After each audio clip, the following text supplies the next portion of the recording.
या सगळ्याविषयी बोलण्याकरता आंतरराष्ट्रीय विषयाच्या अभ्यासक शांभवी थिटे आपल्यासोबत जोडल्या गेल्या आहेत. नमस्कार शांभवीजी, स्वागत आहे तुमचं लोकशाही मराठीमध्ये. नमस्कार. सुरुवातीला मुद्दा इराणचा.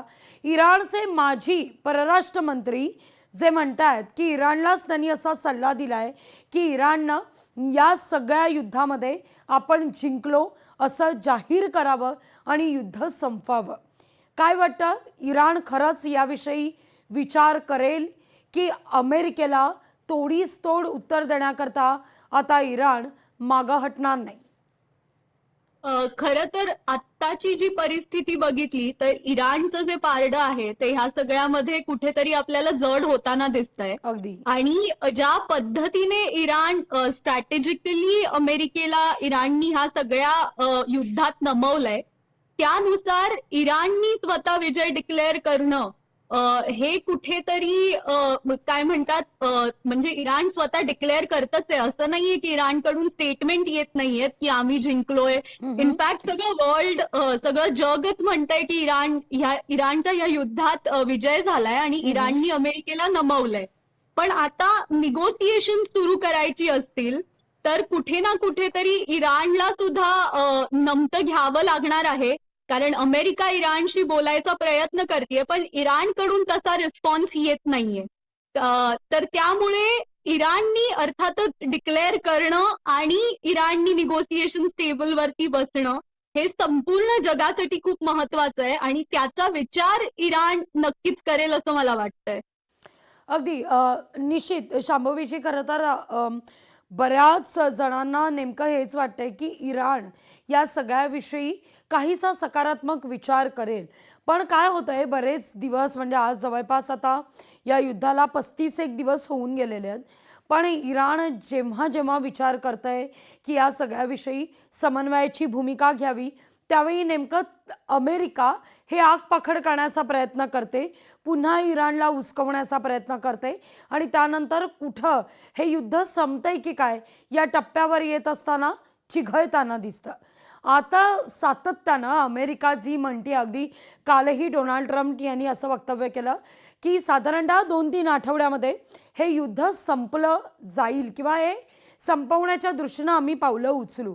मिड टर्म इलेक्शन आहेत, त्या दृष्टीनं भीतीतून हे वक्तव्य केलं जात आहे का, की आता अमेरिकेला उमगलंय की हो, आपण या युद्धात एकतर उडी घेतलेली आहे आणि उडी घेऊन आपलंच नुकसान अधिक आहे? हो, खरं तर मिड टर्म इलेक्शनचं टेन्शन तर आहेच. पण त्यासोबतच अमेरिकेमध्ये जो वॉर क्लॉज आहे त्यानुसार जो अमेरिकन प्रेसिडेंट आहे किंवा राष्ट्राध्यक्ष आहे तो कोणत्याही आंतरराष्ट्रीय भूमीत 60 दिवसांपेक्षा जास्त आपलं सैन्य काँग्रेस म्हणजे अमेरिकन संसदेच्या परमिशन शिवाय ठेवूच शकत नाही. अगदी. त्यामुळे ऑलरेडी 1 महिना निघून गेलाय. आता डोनाल्ड ट्रम्प यांच्या हातात जे 2-3 आठवडे आहेत त्यानंतर त्यांना कुठेतरी माघार घेणं गरजेचंच असणार आहे. कारण अमेरिकन संसदेकडून सुद्धा तुम्ही बघितलं तर ह्या युद्धाला विरोधच होतोय. अमेरिकन संसद सुद्धा ह्याच्या फेवरमध्ये नाहीये. त्यामुळे आता डोनाल्ड ट्रम्प जे आहेत त्यांच्याकडे, राष्ट्राध्यक्षांकडे जी शक्ती असते, ज्या पॉवर्स असतात, त्याप्रमाणे हे फक्त 2 आणि 3 आठवडेच युद्ध पॉलिटिकली चालू ठेवू शकतात. अगदी अगदी. शांभवीजी, सगळ्यात या युद्धामध्ये सगळ्यात महत्त्वाचा टप्पा आहे तो म्हणजे होर्मुझची सामुद्रधुनी. या सामुद्रधुनीवरून बऱ्याचदा खटके उडताना दिसत आहेत. विशेषतः या सामुद्रधुनीच्या बाबतीत भारत मात्र फार नशीबवान ठरलाय, कारण भारताच्या कूटनीतीचा आपण म्हणूया या ठिकाणी विजय होताना दिसतोय. आजही एक 7वं जहाज भारताच्या दिशेनं मार्गक्रमण करतंय. आता मात्र काल अमेरिकेनं असं म्हटलेलं आहे की आपल्याला होर्मुझची सामुद्रधुनीच नको आहे, ती खुली करा किंवा खुली करू नका, आम्हाला याचा काही फरक पडत नाही आहे. दुसरीकडे आज अमेरिका पुन्हा इराणला इशारा देते आहे, खुली करताय की नाही सांगा.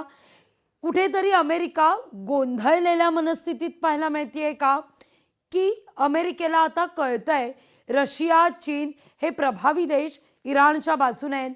भारताच्या एकीकडे कूटनीतीचा विजय होतोय, त्या दृष्टिकोनातून आता आपल्यालाही विचार करण्याची गरज आहे. हे युद्ध प्रत्येक देशाला कुठल्या वळणावर घेऊन जाईल, काय वाटतं? खरं तर स्ट्रॅटेजिकली आपण बघायला गेलं तर हा भारताचा प्रचंड मोठा विजय आहे. कारण का की आपण जे धोरण पाळतोय न्यूट्रॅलिटीचं ते कुठे ना कुठेतरी भारताला फायदेशीर ठरताना दिसतंय.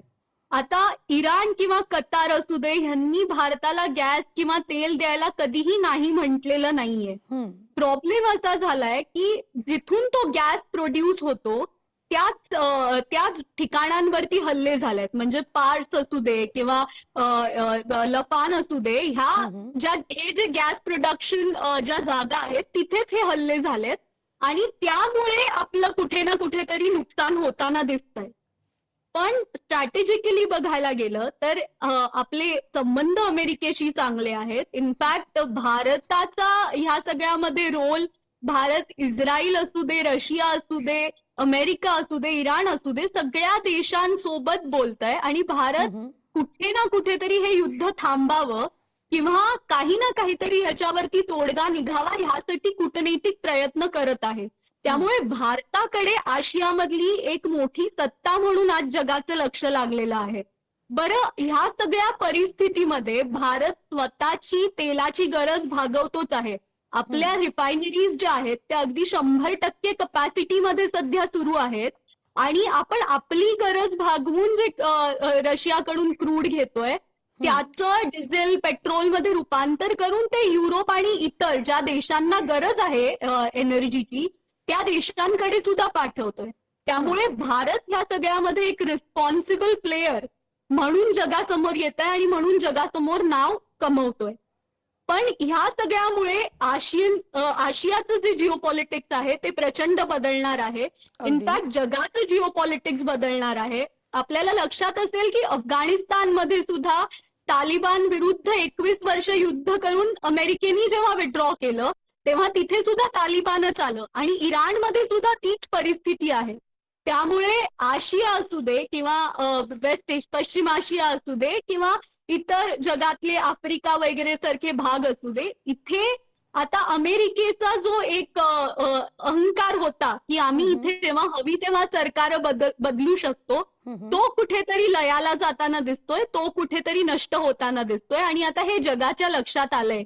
ह्यापुढे अमेरिका एक शक्तिशाली राष्ट्र म्हणून राहील, पण जे युनिपोलार वर्ल्ड स्ट्रक्चर होतं की फक्त आणि फक्त अमेरिका ही परिस्थिती आपल्याला कुठेतरी बदलताना दिसेल. अगदी, अगदी. शांभवीजी खूप खूप धन्यवाद तुम्ही केलेल्या एकूणच या विस्तृत आणि या स्पष्ट ठोस विश्लेषणाबद्दल तुमचे मनापासून आभार. धन्यवाद.